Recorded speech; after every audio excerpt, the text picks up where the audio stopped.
आज के लेक्चर में हम लोग आयलर्स डायनामिकल इक्वेशंस के बारे में पढ़ेंगे कि आयलर्स डायनामिकल इक्वेशंस होती कौन सी हैं। तो उनको प्रूफ करने के लिए, उनको फाइंड आउट करने के लिए हम तो कुछ कंसिडरेशन करते हैं। स्टार्ट में consider a rigid body is rotating in Cartesian coordinate system. तो मींस एक्स वाई प्लेन में, एक्स वाई जी कोऑर्डिनेट सिस्टम में एक रिजिड बॉडी जो है, जो कि रोटेट कर रही है किसी पॉइंट के about, such that O X, O Y and O Z are principal axis. यहाँ पे जो एक्स वाई जी एक्सिस हैं कार्टेशियन कोऑर्डिनेट सिस्टम में, वो जस्ट सिंपल कोऑर्डिनेट एक्सिस नहीं है, बल्कि वो प्रिंसिपल कोऑर्डिनेट एक्सिस हम लोगों ने कंसिडर करने हैं। तो एक रिजिड बॉडी कंसिडर की है रोटेशनल मोशन के केस में कार्टेशियन कोऑर्डिनेट सिस्टम में, एक्स वाई जी कोऑर्डिनेट सिस्टम में। और जो एक्स वाई जी हमारे कोऑर्डिनेट सिस्टम हैं, और रोटेशन बॉडी किस तरह कंसिडर की है कि वो एक्स वाई जी कोऑर्डिनेट जो हैं, वो जो रिजिड बॉडी हम लोगों ने कंसिडर की है उसके केस में उस रिजिड बॉडी के प्रिंसिपल एक्सिस जो हैं वो बनते हैं। देन वी नो दैट, तो एक्स वाई जी एक्सिस चाहे प्रिंसिपल एक्सिस हो या ना हो, हमें पे ये पता है कार्टेशियन कोऑर्डिनेट सिस्टम में capital L is equal to I omega ये होता है। ये एक्सप्रेशन हम लोगों ने प्रूव किया जनरली। कार्टेशियन कोऑर्डिनेट सिस्टम आपके पास एक्स वाई जी एक्सिस चाहे प्रिंसिपल एक्सिस हो या ना हो, तो L capital L is equal to I omega, ये इक्वलिटी जो हम लोगों ने एक्सप्रेशन जो प्रूव कर चुके हैं पहले भी एक दो बार प्रीवियस लेक्चर्स में, रिजल्ट्स में यूज़ भी हो चुका है ये capital L is equal to I omega. और इसी इक्वलिटी को या एक्सप्रेशन को अगर हम मैट्रिक्स की फॉर्म में लिखें तो आपको पता है इसको मैट्रिक्स की फॉर्म में यहाँ पे लिख सकते हैं। यहाँ पे जो लेफ्ट हैंड साइड पे आपको कॉलम मैट्रिक्स नज़र आ रहा है, ये आपके पास एंगुलर मोमेंटम है मैट्रिक्स की फॉर्म में, क्योंकि वेक्टर क्वांटिटी है उसको मैट्रिक्स की फॉर्म में लिख सकते हैं। और ये जो इनर्शिया मैट्रिक्स है आपको पता है ये 3x3 का मैट्रिक्स है, और ये इसके कंपोनेंट्स आपको नज़र आ रहे होंगे लिखे हुए। और सबसे एंड पे राइट हैंड साइड पे एंगुलर मोमेंट, एंगुलर वेलोसिटी जो है, जो कि वेक्टर क्वांटिटी है, उसको भी कॉलम मैट्रिक्स की फॉर्म में यहाँ पे लिख सकते हैं। तो in short capital L is equal to I omega का मैट्रिक्स की फॉर्म में इस तरह लिख सकते हैं। अब क्योंकि हमें पता है, हमने कंसिडर किया है कि जो एक्स वाई जी एक्सिस हैं वो प्रिंसिपल एक्सिस हैं, और यहाँ पे जो इनर्शिया मैट्रिक्स है उसके जो कंपोनेंट्स हैं, इसमें आई ओ 1 1, आई ओ 1 2 2, आई ओ 3 3, ये मोमेंट ऑफ इनर्शियाज हैं about corresponding coordinate axis, means moment of inertia is about x axis, y axis and z axis।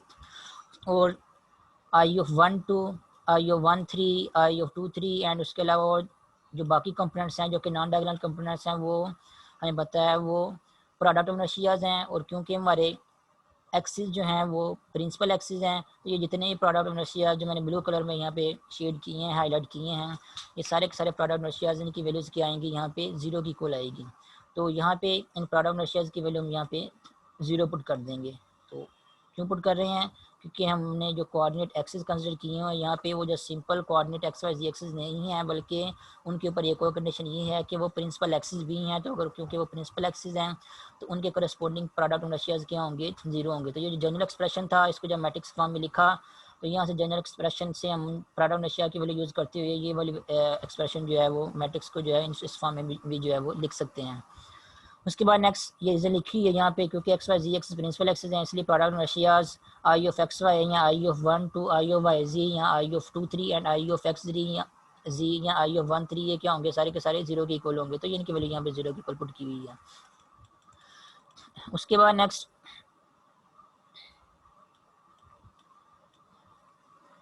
यही जो एक्सप्रेशन यहाँ पे आया है, यहाँ पे जिसने भी टाइप किया है उसने यहाँ पे इस एक्सप्रेशन को दोबारा फिर यहाँ पे टाइप किया हुआ है, तो खैर इसको भी फिलहाल यहाँ ऐसे रहने देते हैं। उसके बाद नेक्स्ट देखेंगे कि एंगुलर मोमेंटम को हम वेक्टर की फॉर्म में लिखना चाहें तो वेक्टर की फॉर्म में उसका एक्सप्रेशन जो है वो इस इक्वलिटी या इस एक्सप्रेशन की इक्वल आएगा। वो कैसे आएगा आप देख सकते हैं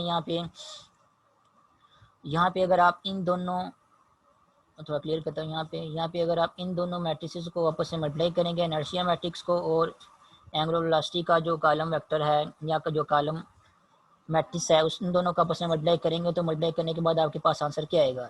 तो जब पहली रो पहले कॉलम से मल्टीप्लाई होगी दूसरे मैट्रिक्स के, तो यहाँ पे आपके पास आंसर आएगा आई ऑफ 1 1 ओमेगा 1। उसके बाद ज़ीरो जीरो जब मल्टीप्लाई हो के ऐड होंगे तो नेक्स्ट सारा आंसर आपके पास जीरो आएगा, तो वो लिखने की ज़रूरत नहीं है, तो ये आपके पास पहले ही एंट्री आ जाएगी दोनों मैट्रिक्स को जब मल्टीप्लाई करेंगे। उसके बाद नेक्स्ट जब पहले मैट्रिक्स की दूसरी रो को दूसरे मैट्रिक्स के पहले कॉलम से मल्टीप्लाई करेंगे, तो आपके पास आंसर आएगा 0 plus I of 2 2 and omega 2। उसके बाद इस तरह जब तीसरी रो को मल्टीप्लाई करेंगे कॉलम के साथ, तो यहाँ पे आपके पास आंसर आएगा आई ऑफ 3 इंटू ओमेगा 3। तो ये आपके पास राइट हैंड साइड का आंसर आ जाएगा, और लेफ्ट हैंड साइड पे आपके यहाँ पे लिखा हुआ है ये एंगुलर मोमेंटम कॉलम मैट्रिक्स के वहाँ में लिखा हुआ है, और उसके अंदर एंगुलर मोमेंटम के कंपोनेंट्स हैं। तो इन दोनों मैट्रिसेस को अगर आपस में कंपेयर करेंगे आपको पता चलेगा, क्योंकि दोनों मैट्रिसेस आपस में इक्वल हैं, तो इनकी करस्पॉन्डिंग एंट्रीज भी आपस में इक्वल होगी। तो यहाँ पता चलेगा कैपिटल L1 जो है, जो कि एंगुलर मोमेंटम का फर्स्ट कंपोनेंट है, वो आई ऑफ 1 ओमेगा 1 के इक्वल होगा। इसी तरह कैपिटल L2 जो कि एंगुलर मोमेंटम का सेकंड कंपोनेंट है, वो आई ऑफ 2 ओमेगा 2 के इक्वल होगा। इस तरह I of 3 capital L3 angular momentum का थर्ड कंपोनेंट, वो आई ऑफ 3 ओमेगा 3 के इक्वल होगा, यहाँ पे इसके इक्वल। तो यहाँ से आपको एंगुलर मोमेंटम के 3 कंपोनेंट्स मिल रहे हैं। तो जब 3 कंपोनेंट्स मिल रहे हैं अगर आपको एंगुलर मोमेंटम के, तो एंगुलर मोमेंटम को आप वेक्टर फॉर्म में भी लिख सकते हैं। तो ये आपके पास एंगुलर मोमेंटम की वेक्टर फॉर्म आ जाएगी। फर्स्ट कंपोनेंट साथ में I unit vector, second component यहाँ पे जे आएगा, उसके बाद सेकंड थर्ड कंपोनेंट और साथ में के। तो ये यहाँ से हमने लिख लिया एंगुलर मोमेंटम को वेक्टर की फॉर्म में। उसके बाद नेक्स्ट एक रिजल्ट यूज़ होना है यहाँ पे, जो कि जिसका प्रूफ हम लोगों ने नहीं किया, और प्रूफ फिलहाल यहाँ पे करना भी नहीं है। तो ये रिजल्ट यहाँ पे यूज़ होगा, ये जैसे उसकी स्टेटमेंट यहाँ पे पढ़ लें। We know that rate of change of a vector function, कि आपके पास कोई भी एक वेक्टर फंक्शन हो, उसका rate of change in fix coordinate system and rotating coordinate system are related as follows. कि अगर आपके पास कोई वेक्टर फंक्शन हो, लेट्स से वी, तो वेक्टर फंक्शन में जो रेट ऑफ चेंज आएगा रोटेटिंग कोऑर्डिनेट सिस्टम में और फिक्स कोऑर्डिनेट सिस्टम में, इन जो चेंज आएगा, रेट ऑफ चेंज होगा जो उन दोनों के दरमियान जो रिलेशन है, वो रिलेशन जो है वो इस एक्सप्रेशन के ज़रिए हम बता सकते हैं। ये एक्सप्रेशन जो है वो उस रिलेशन को जो है वो एक्सप्रेस कर रहा है। यहाँ पे D V over D T क्या है, rate of change of vector function V, और ये भी D V over D T क्या है, रेट ऑफ चेंज है वेक्टर फंक्शन वी। लेकिन जो लेफ्ट हैंड साइड में rate of change of function है, ये यहाँ पे स्मॉल एफ आपको लिखा हुआ नज़र आ रहा होगा, ये रेट ऑफ चेंज है इन फिक्स कोऑर्डिनेट सिस्टम। और ये किसके इक्वल है, ये इक्वल है rate of change of same function in rotating coordinate system. यहाँ पे आर रोटेटिंग कोऑर्डिनेट सिस्टम को डिनोट कर रहा है, और प्लस ओमेगा क्रॉस वी। यहाँ पे कैपिटल वी, मैं फिर बता दूँ कैपिटल वी यहाँ पे कोई लीनियर वेलोसिटी नहीं है, यहाँ पे कैपिटल वी जो है वो वेक्टर फंक्शन को जो है जनरली रिप्रेजेंट कर रहा है। तो ये आपके पास एक कह लें कि रिजल्ट है जो पहले से वेल नोन है, लेकिन हमको इसको रिजल्ट को हम जस्ट यहाँ पे यूज़ करेंगे। अगर आपके पास कोई एक वेक्टर फंक्शन हो, लेट्स से कैपिटल वी, तो उस वेक्टर फंक्शन में जो रेट ऑफ चेंज आएगा, वो रेट ऑफ चेंज जो है फिक्स कोऑर्डिनेट सिस्टम में और रोटेटिंग कोऑर्डिनेट सिस्टम में क्या होगा, और उन दोनों कोऑर्डिनेट सिस्टम के दरमियान उनका रिलेशन क्या होगा, मींस कि क्या एक्सप्रेशन बनेगा, जिस एक्सप्रेशन को यूज़ करते हुए दोनों कोऑर्डिनेट सिस्टम के दरमियान जो है इक्वालिटी जो है हमें मिल जाएगी। तो ये एक वेल नोन रिजल्ट है, ये पहले से नोन रिजल्ट है, हम जस्ट इसको यूज़ करेंगे। Rate of change of vector function in fixed coordinate system is equal to rate of change of vector function in rotating coordinate system plus omega cross vector function omega क्या है, जिस velocity से वो आपका system जो है वो rotate कर रहा होगा, और v क्या है आपके पास वेक्टर फंक्शन है। तो यहाँ पे ओमेगा यहाँ पे रिजिड बॉडी जो आपकी इन्वॉल्व हो रही होती है उस रोटेटिंग कोऑर्डिनेट सिस्टम में, उसकी एंगुलर वेलोसिटी है यहाँ पे। तो इस एक्सप्रेशन को यहाँ पे हम यूज़ करेंगे। यहाँ पे हमारे पास आपको देख सकते हैं एंगुलर मोमेंटम, यहाँ पे वो भी एक वेक्टर क्वांटिटी और वेक्टर फंक्शन ही है। पॉइंट वाइज एंगुलर मोमेंटम में जब आपकी एंगुलर वेलोसिटी डिफरेंट पॉइंट पे चेंज होती है, तो एंगुलर मोमेंटम जो है वो भी आपके पास चेंज होता है। तो ये भी आपके पास एक तरह का वेक्टर फंक्शन ही है एंगुलर मोमेंटम। तो ये जो जनरल एक्सप्रेशन यहाँ पे लिखा हुआ है किसी भी वेक्टर फंक्शन के केस में, इसको एंगुलर मोमेंटम को एज ए वेक्टर फंक्शन लेते हुए इस एक्सप्रेशन को एंगुलर मोमेंटम के केस में लिखेंगे। मींस वी कैपिटल जो वेक्टर फंक्शन है उसकी जगह एंगुलर मोमेंटम जो वेक्टर फंक्शन है वो पुट करेंगे। तो इस इक्वेशन से हमें जो नया एक्सप्रेशन मिलेगा वो ये वाला मिलेगा, D capital L over D T rate of change of angular momentum in fix coordinate system is equal to rate of change of angular momentum in rotating coordinate system plus omega cross capital L. और capital L जो कि हम function यहाँ पे use कर रहे थे vector function, यहाँ पे कैपिटल वी था, और यहाँ पे कैपिटल वी की जगह हम लोगों ने कैपिटल एल जो है एंगुलर मोमेंटम वो यूज पुट कर दिया है। तो ये इन सिंपल वर्ड्स क्या है कि ये हमारे पास एक पहले से नॉन रिजल्ट है, जिसमें रेट ऑफ चेंज किसी वेक्टर फंक्शन का फिक्स और रोटेटिंग कोऑर्डिनेट सिस्टम के दरमियान जो है वो रिलेशन जो है वो एक्सप्रेस किया हुआ है। इस रिलेशन को हम यूज़ करेंगे अपने वेक्टर फंक्शन एंगुलर मोमेंटम के केस में, तो हमारे पास जो है वो ये वाला एक्सप्रेशन हमें जो है वो मिल जाएगा। उसके बाद नेक्स्ट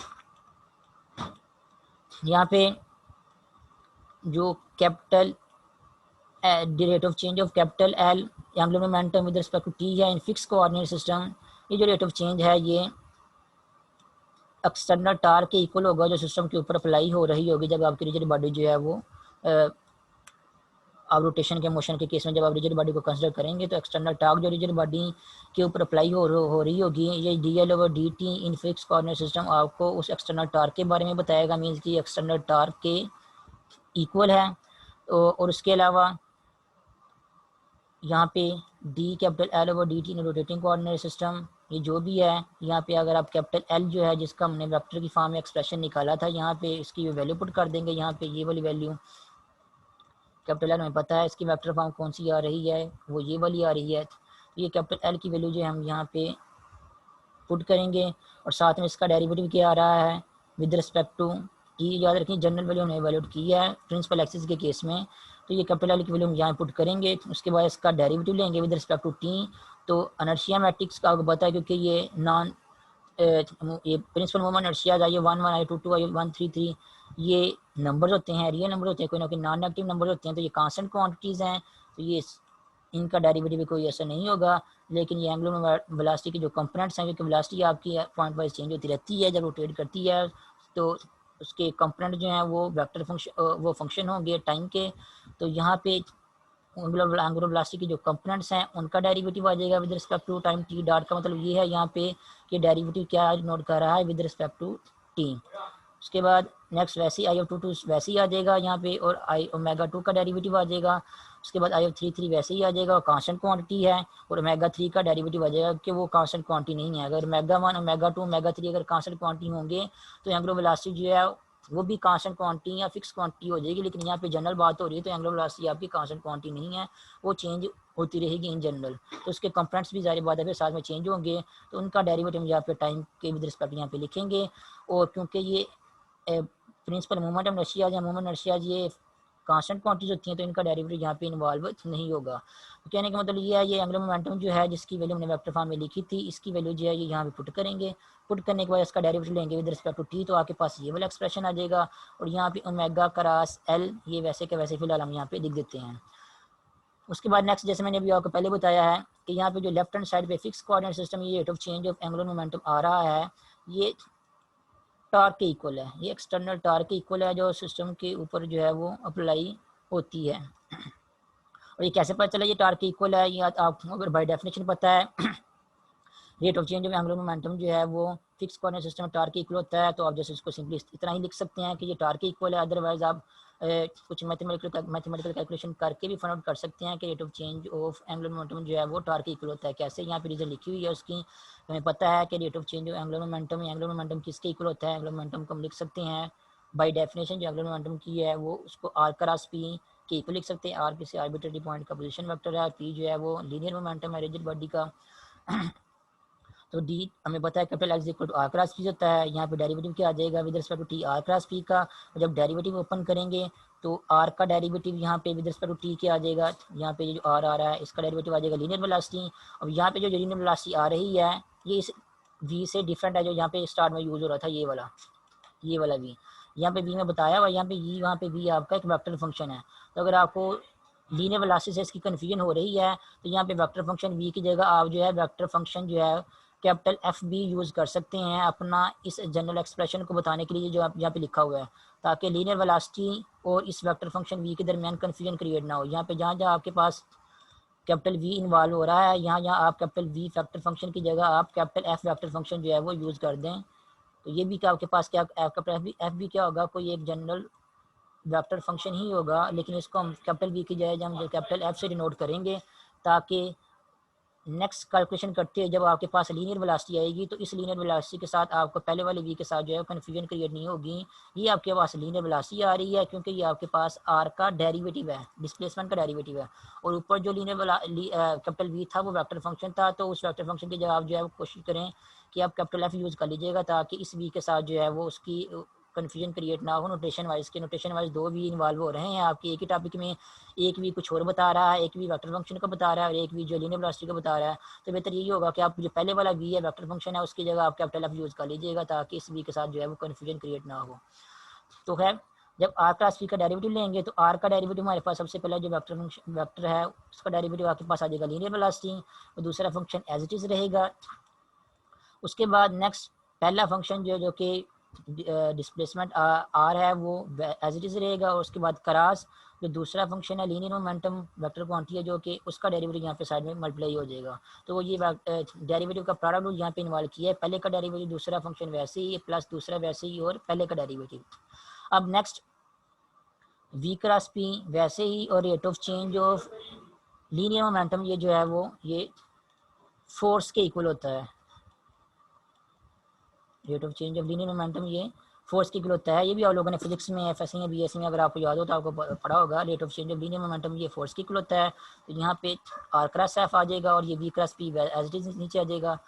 नेक्स्ट यहाँ पे पी क्या है लीनियर मोमेंटम है और लीनियर मोमेंटम में पता है P is equal to M V के इक्वल होता है। वेक्टर क्वांटिटी लिखी हुई है यहाँ पे तो P is equal to M into V vector quantity आएगी। तो ओवरऑल आपके पास जो प्लस की साइड पे जो लेफ्ट हैंड साइड पे जो पहली टर्म है वो क्या बन जाएगी वी क्रॉस एम वी। मास क्या है आपके पास स्केलर क्वांटिटी है उसको अगर हम साइड पे ले आए लेफ्ट हैंड साइड पे तो आपका यहाँ पे एक्सप्रेशन बनेगा वी क्रॉस वी और वी क्रॉस वी किसकी इक्वल आ जाएगा जो पहली टर्म आपकी जीरो की इक्वल आ जाएगी।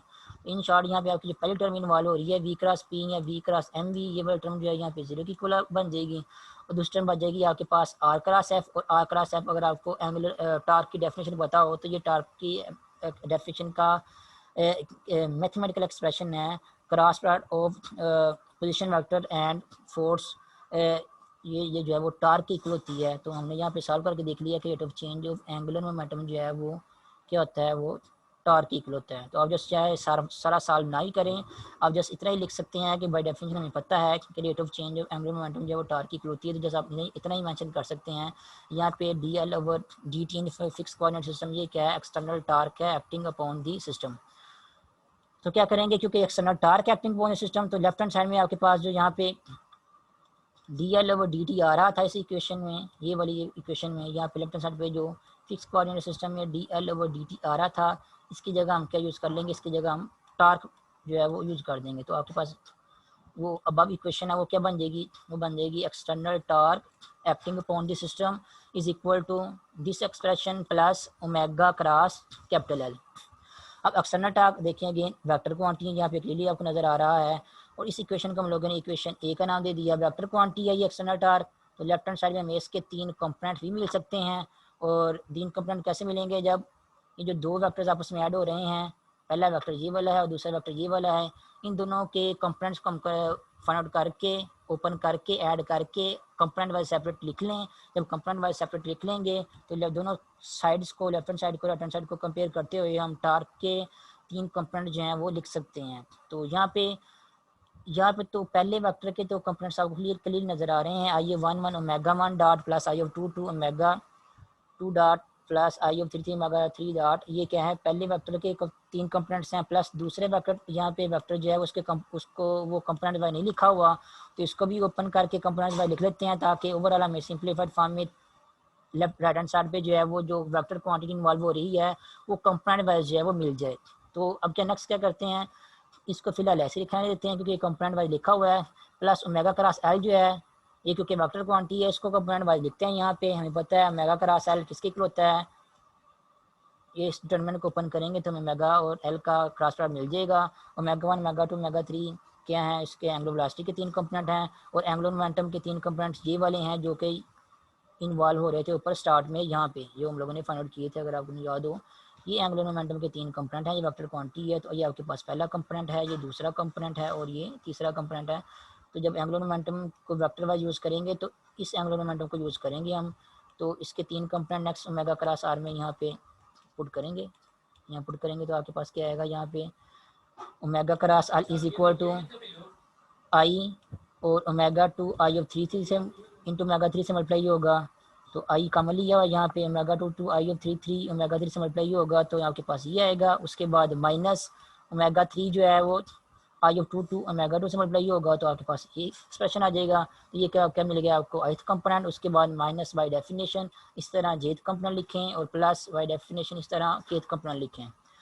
तो क्रॉस प्रोडक्ट को ओपन करना आता ही है, ज़्यादा डिटेल में समझाने की जरूरत नहीं है। उसके बाद नेक्स्ट क्या करना है, यहाँ पे देखें आई ऑफ थ्री थ्री के बाद आई ऑफ टू टू आ रहा है, तो यहाँ पे सिमिट्री लाने के लिए क्या करेंगे, माइनस कामन लेंगे इन दोनों टर्म्स में से। जब माइनस कामन लेंगे, ये वाला माइनस कामन लेंगे, तो क्या होगा, आई ऑफ टू टू जो है वो आई ऑफ थ्री थ्री से पहले आ जाएगा। तो वो जो सिमिट्री आ रही है आपके पास, जो सीक्वेंस आ रही है मूवमेंट ऑफ इनर्शियाज की, पहले आई ऑफ वन वन आना चाहिए, फिर आई ऑफ टू टू आना चाहिए, फिर उसके बाद आई ऑफ टी टी आना चाहिए। वो आपको यहाँ पे एक तरह की ना सीक्वेंस जो है वो बनी नज़र आ जाएगी यहाँ पे। तो नेक्स्ट जो है वो इक्वेशन को याद करना या उनके साथ डील करना जो है वो थोड़ा सा आसान हो जाएगा। या फार्मूला इक्वेशन को याद करना हमारे लिए आसान हो जाएगा, क्योंकि हमारी इक्वेशन में इस तरह की एक क्या लेके सीक्वेंस आ रही होगी मूवमेंट ऑफ इनर्शियाज की, आई वन वन वन की, I two two, I three three की। अदरवाइज आपको पता ही है माइनस चाहे कामन ले या ना लें, इक्वलिटी तो आपकी मेंटेन करती ही है। तो इक्वलिटी मेंटेन करती है। जैसे इक्वेशन की जो नेक्स्ट आपकी इक्वेशन आएगी यहाँ पे, उनकी जो शेप है वो थोड़ी सी आसान बनाने की यहाँ पे क्या करेंगे, यहाँ पे माइनस कामन लेंगे। माइनस कामन लेंगे तो यहाँ पे जो पहले आई ऑफ थ्री थ्री आ रहा था, बाद में आई ऑफ टू टू आ रहा था, तो पहले आई ऑफ टू टू आ जाएगा और उसके बाद minus I of three three आ जाएगा। और यहाँ पे क्या है, ओमेगा टू ओमेगा थ्री दोनों टर्म्स में कॉमन आ रहा है, तो उसको भी कॉमन ले लेंगे। और आई आपके पास पहले से ही बाहर है, तो आई आपके पास पहले से बाहर आ जाएगा। तो पहली टर्म, जब ये वाली जो टर्म पहले लिखी हुई है जो ith कंपोनेंट है, उसमें से माइनस कॉमन लेंगे तो आपके पास ith कंपोनेंट जो है वो ये वाला बन जाएगा। उसके बाद माइनस पहले से ही यहाँ पे मौजूद है माइनस, उसके बाद यहाँ पे आई ऑफ थ्री थ्री के बाद अगेन आई ऑफ वन आ रहा है, तो ये भी आपके पास सीक्वेंस पहले से बनी हुई है, तो यहाँ पे माइनस कॉमन लेने की जरूरत नहीं है। थ्री के बाद फिर वन आ जाएगा और omega one omega three common आ जाएंगे, ये आपके पास जेथ कंपोनेंट है।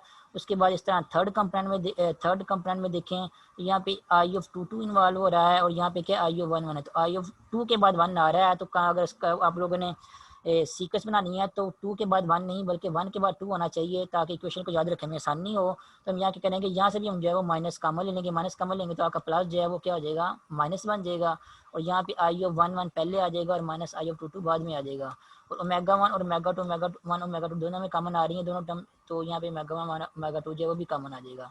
तो ओवरऑल क्या करेंगे, ये जो तीन कंपोनेंट वेक्टर फॉर्म में आपको तीन कंपोनेंट नज़र आ रहे हैं यहाँ पे ओमेगा क्रॉस एल के, उनमें से एक सीक्वेंस लेके आने के लिए मूवमेंट ऑफ इनर्शियाज के हम क्या करेंगे, जिन टर्म्स में से माइनस कॉमन ले सकते हैं वो माइनस कॉमन लेंगे, ताकि आपकी सीक्वेंस यहाँ पे बन जाए मूवमेंट ऑफ इनर्शियाज की। और आपको यहाँ पे ओमेगा क्रॉस एल जो है वेक्टर फॉर्म जो है वो भी मिल जाएगी।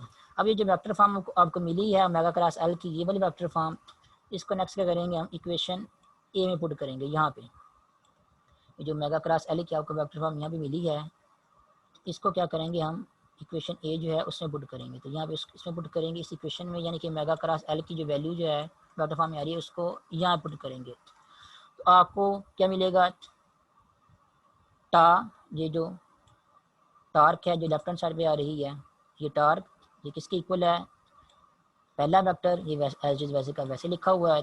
उसके बाद plus omega cross L, omega cross L की वैल्यू आप लोगों ने देखा है कि यहाँ पे हम लोगों ने फाइंड आउट की है, वो ये वाली वैल्यू है ओमेगा क्रॉस एल की वैल्यू। तो ये वाली ओमेगा क्रॉस एल की वैल्यू जो आगे नेक्स्ट पुट करेंगे, minus something I minus something J M minus something something K, ये ओमेगा क्रॉस एल की वैल्यू पुट कर दी है। तो इक्वेशन ए से आपको ये वाली इक्वेशन जो है वो मिल जाएगी।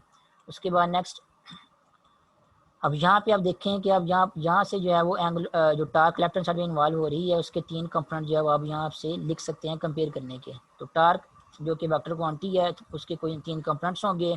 लेट से पहला कंपोनेंट T1 है, दूसरा कंपोनेंट T2 है और तीसरा कंपोनेंट क्या है, T3 है। ये आपके पास वेक्टर क्वांटिटी है लेफ्ट हैंड साइड पे, इसके तीन कंपोनेंट। अगर पहले कंपोनेंट को कंपेयर करेंगे राइट हैंड साइड के साथ, तो पहला कंपोनेंट क्या बनेगा आपके पास देखें यहाँ पे राइट हैंड साइड पे जो वेक्टर क्वांटिटी लिखी हुई है उसका ith कंपोनेंट कौन सा है या पहला कंपोनेंट कौन सा है। तो ये आपके पास सारी की सारी राइट हैंड साइड है जो कि वेक्टर फॉर्म में लिखी हुई है। ith कंपोनेंट क्या बनेगा आपके पास, देखें एक आई आपका यहाँ पे भी इन्वॉल्व हो रहा है और एक आई जो है वो यहाँ पे इन्वॉल्व हो रहा है। वेक्टर्स क्या हो रहे हैं आपस में, प्लस या माइनस हो रही हैं ये वाले।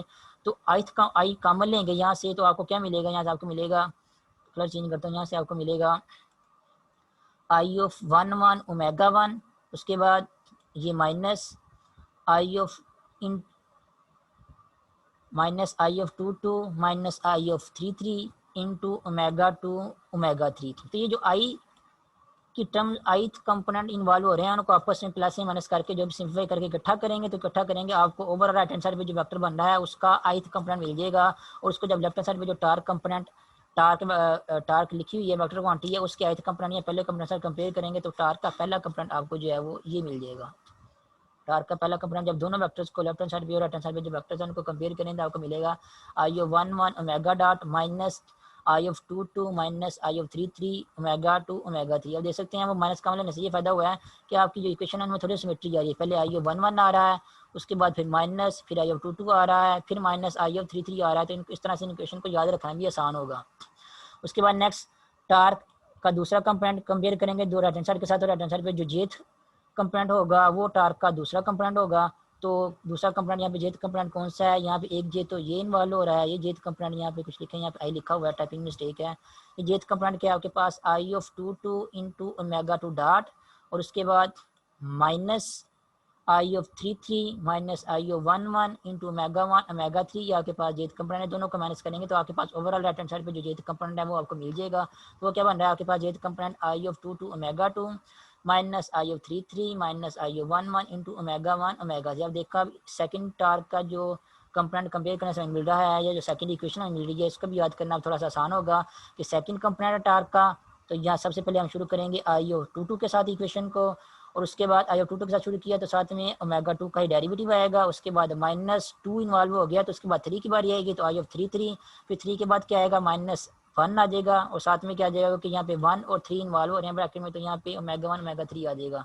तो इस तरह थोड़ी सिमेट्री जो है वो ढूंढते हुए आपको इन इक्वेशन को कंपेयर करेंगे तो तीनों इक्वेशन जो है आपस में इनमें सिमेट्री आ रही है, इनको याद करना आपके लिए थोड़ा सा आसान होगा कंपेयर करने से। इस तरह जो टार्क है उसका थर्ड कंपोनेंट कंपेयर करेंगे तो आएगा आपके पास आई ऑफ 3 3 ओमेगा 3 डॉट और minus I of 1 1 minus I of 2 2 into omega 1 omega 2। तो यहाँ पे ये आपके पास जो है वो टार्क का तीसरा कंपोनेंट मिल जाएगा। तो ये तीन इक्वेशन आपको मिल जाएंगी। तो ये एक स्टैंडर्ड टार्क जो है अप्लाई हो रही थी सिस्टम के ऊपर, उसके केस में आपको जो तीन इक्वेशन आपको मिलेंगी इन तीनों इक्वेशन को हम कहते हैं ये क्या है, ये आयलर्स डायनामिकल इक्वेशंस है। तो इन तीन इक्वेशंस को आप लोगों ने याद भी करना है, आप लोगों को मैंने याद करने का बताया। याद करने का कैसा भी है, अगर आप फर्ज करें लेट्स से अगर आप लोगों ने फर्स्ट इक्वेशन लिखनी है या टार्क का पहला कंपोनेंट लिखना है तो कैसे लिखेंगे कि क्योंकि आप टार्क का पहला कंपोनेंट लिख रहे हो तो आप लोगों ने 1 से स्टार्ट करना है। मीन सबसे पहले आप लोगों ने प्रिंसिपल मूवमेंट हमेशा लिखना है आई ओ 1 1। अब क्योंकि ये 1 1 है तो इसके साथ ओमेगा 1 का ही क्या आ जाएगा डेरिवेटिव आ जाएगा विद रिस्पेक्ट टू टी। उसके बाद माइनस का सिंबल लगाना है, 1 हो गया तो उसके बाद 2 की बारी आएगी तो ब्रैकेट में यहाँ पे लिखेंगे फिर आई ऑफ 2 2 भी हो गया। उसके बाद 3 की बारी आएगी, अगर आप सीक्वेंस को फॉलो करेंगे तो 2 के बाद 3 आएगा तो माइनस आई ऑफ 3 3 यहाँ पे लिखेंगे। अब यहाँ पे ब्रैकेट में 2 इन्वॉल्व हुआ था और आई ऑफ 3 3 इन्वॉल्व हो रहा है, 2 और 3 इन्वॉल्व हो रहे हैं तो ब्रैकेट के बाद फिर आप क्या करेंगे ओमेगा 2 और ओमेगा 3 जो है वो उनको आपस में मल्टीप्लाई कर देंगे। ये ओवरऑल आपके पास जो टावन का एक्सप्रेशन आपको बन जाएगा जो कि आयलर इक्वेशन में फर्स्ट इक्वेशन बनती है ये वाली। इसी तरह आप जो है टा2 को भी ज़बानी याद कर सकते हैं इजीली, जस्ट सिमेट्री को फॉलो करना है। पहले आई ऑफ 2 2 आ रहा है क्योंकि सेकंड कंपोनेंट था तो पहले आई ऑफ 2 2 स्टार्ट करेंगे। उसके बाद माइनस 2 के बाद 3 आएगा, 3 के बाद फिर माइनस 1 1 आएगा, यहाँ पे मेगा 1 मेगा 3 आ जाएगा जो यहाँ से देख के आप लिख सकते हैं कि 1 और 3 इन्वॉल्व हो रहे हैं। और इस तरह लास्ट इक्वेशन क्या है टा3 थर्ड कंपोनेंट है तो थर्ड कंपोनेंट तो आई ऑफ 3 3 से स्टार्ट करेंगे इंटू मेगा 3 डेरिवेटिव, और माइनस 3 के बाद फिर क्या आएगा अगेन 1 आएगा, 1 के बाद यहाँ पे 2 आएगा, यहाँ पे टाइपिंग मिस्टेक है, यहाँ पे 2 आएगा, यहाँ पे आई ऑफ 2 2 आएगा। आप देख सकते हैं यहाँ पे कि ये केथ कंपोनेंट क्या आ रहा है, केथ कंपोनेंट में minus I of 1 1 minus I of 2 2 आ रहा है तो यहाँ पे टाइपिंग मिस्टेक हुई है। तो यहाँ पे जो है वो आप नोट कर लीजिएगा, यहाँ पे भी 2 आएगा और यहाँ पे भी 2 आएगा। तो आई 1 1 minus I of 2 2 into omega, क्योंकि यहाँ पे ब्रैकेट के अंदर 1 और 2 इन्वॉल्व है तो यहाँ पे मेगा 1 मेगा 2 आएगा। तो क्या इन तीनों इक्वेशन को आप याद भी कर सकते हैं क्योंकि हम लोगों ने जो है इनकी शेप इनको लिखा इसी फॉर्म में है कि इनको याद करना थोड़ा आसान होगा। सिमेट्री आ रही है तीनों इक्वेशन में, और तीनों इक्वेशन क्या है ये आयलर्स डायनामिकल इक्वेशन हैं। नेक्स्ट हम लोगों ने आयलर्स डायनामिकल इक्वेशन को यूज़ करते हुए कुछ रिजल्ट जो हैं वो भी एक्सट्रैक्ट करने हैं। तो ये आप लोगों को मैं फिर नेक्स्ट लेक्चर में करवाऊंगा। और याद रखना अगर आप पेपर में अगर क्वेश्चन आए कि आयलर्स डायनामिकल इक्वेशन से हमें कौन कौन से रिजल्ट जो हैं वो मिलते हैं तो वो रिजल्ट जो हैं वो बताने के लिए या एक्सट्रैक्ट करने के लिए आप लोगों को आयलर्स डायनामिकल इक्वेशन जो है वो ज़बानी याद होनी चाहिए ये वाली। तो अगर आपका क्वेश्चन स्टार्ट में आता है कि आयलर्स डायनामिकल इक्वेशंस को प्रूव करें या फाइंड आउट करें तो आइलस डायनामिकल इक्वेशन का आपका क्वेश्चन यहाँ तक खत्म हो जाएगा। और आपको ये क्वेश्चन आता है कि आइलस डायनामिक इक्वेशन से हमें कौन से रिजल्ट जो है एक्सट्रैक्ट होते हैं या मिलते हैं, तो आप लोगों को फिर स्टार्ट से ये आइलस डायनामिकल इक्वेशन प्रूफ करने की जरूरत नहीं है। जैसे आपको पहले से ये इक्वेशन याद होंगी, ये वाली इक्वेशन, इनको यूज़ करते हुए हम जो है फिर जो रिजल्ट इनसे मिलेंगे वो फाइंड आउट करेंगे। तो जब आप इन्हीं को यूज़ करेंगे तो आपको ये इक्वेशन भी ज़बानी याद होनी चाहिए। अगर आपसे ऐसा क्वेश्चन आता है कि इनसे जो रिजल्ट मिलते हैं वो हमें बताएं, तो क्योंकि आपसे रिजल्ट पूछा गया होगा, ये नहीं पूछा गया होगा कि पहले ये इक्वेशन ड्राइव करें। अगर ऐसा क्वेश्चन आएगा जिसमें इक्वेशन ड्राइव करने के लिए नहीं कहा गया होगा, बल्कि सिर्फ ये कहा गया होगा कि इनसे जो रिजल्ट हमें मिलते हैं वो बताएं कौन से रिजल्ट मिलते हैं, तो इनसे जो रिजल्ट मिलते हैं वो फाइंड आउट करने के लिए आपको फिर आइलस डायनामिक इक्वेशन जो है ज़बानी याद होनी चाहिए। तो आप लोगों ने इनको ज़बानी भी याद करना है, इसलिए इनको जो है थोड़ा सा आसान फॉर्म में या सिमेट्री की फॉर्म में लिखा हुआ है, ताकि इनके जो तीनों इक्वेशन है इनको याद करने में ज़्यादा प्रॉब्लम ना आए। पहला कंपोनेंट तो 1 से स्टार्ट करेंगे, 2 और 3 बाद में आ जाएगा। सेकंड कंपोनेंट है तो 2 से स्टार्ट करेंगे, उसके बाद 3 और 1 आ जाएगा। और थर्ड कंपोनेंट है तो 3 से स्टार्ट करेंगे, उसके बाद 1 और 3 आ जाएगा। तो याद करना भी कोई मुश्किल नहीं है इनको, तो ये आज़ाद भी हो जाएंगे आसानी से। तो खैर नेक्स्ट दिन से जो रिजल्ट ड्राइव होंगे वो फिर हम नेक्स्ट लेक्चर में करेंगे। तो आज के लेक्चर के लिए फिर इतना ही काफ़ी।